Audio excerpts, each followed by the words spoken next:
Hello, I'm Michael Hill. I'm recording this from my backyard on a sunny July 8th, 2025 in Redford, Michigan, on the border of Detroit.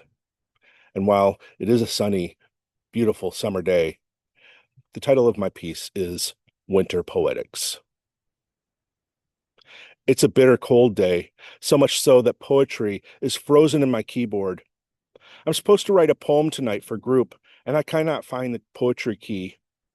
What is the key of poetry for cold? What is the key of poetry for bitter? During the first inauguration of the most unpoetic president we have ever had, I tweeted quotes from philosophers about democracy, justice, and writing. During his second inauguration, I have mostly just sat and looked at a blank page. I have only just warmed up my keyboard because it is so bitterly cold. I must move if I am to breathe. An unpoetic president elected by a populace I cannot understand had a dampening effect on my lines during the first term. On the most doom-laden days, I tended to write short, angry bursts. Fuck McConnell. Fuck Kavanaugh. Fuck this. Or long, nonsensical diatribes and uncertain stanzas that meandered off into nothing once they recognized their own mistrust of the line. Poetry felt unreal when people were being deported due to the accents in their voices. Writing tercets seemed futile when words in our media detached themselves from things like meaning, truth, common sense. Who cares what a haiku elicits when the climate will freeze us in fear? At some point, though, I became more productive with my poetry during the Trump years. Maybe because at the end of his term, I was locked in my house and worried about my breath and the breath of my children and decided I needed to write before we all died. Maybe because the little poems that appeared in my doom scrolls, children locked in cages, president praises Putin, the Trump looks into the sun during eclipse, seemed themselves to be rewriting our shared meanings. Now, at the age at the start of another age of desperate poetry, I am writing poetry into a machine that may well betray me and may well have voted for Trump.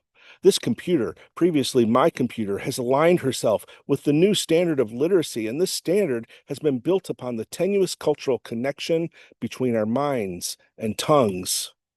Sure, she takes no position on politics, but we know that she subscribes to a Trumpian sense of meaning. Words jumble into words and become immaterial so long as they keep jumbling. Despair is possible. Frozen language is possible. A decision to stare into a wall and disengage is possible.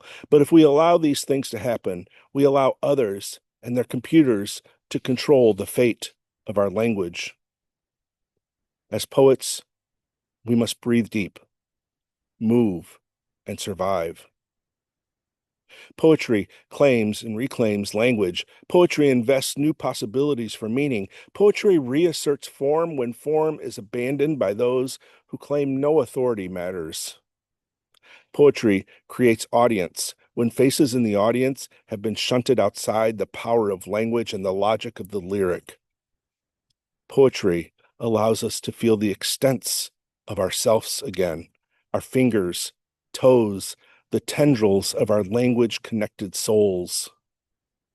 Despite the cold, the bitterness, the belief that none of this matters, we must write a poem to survive.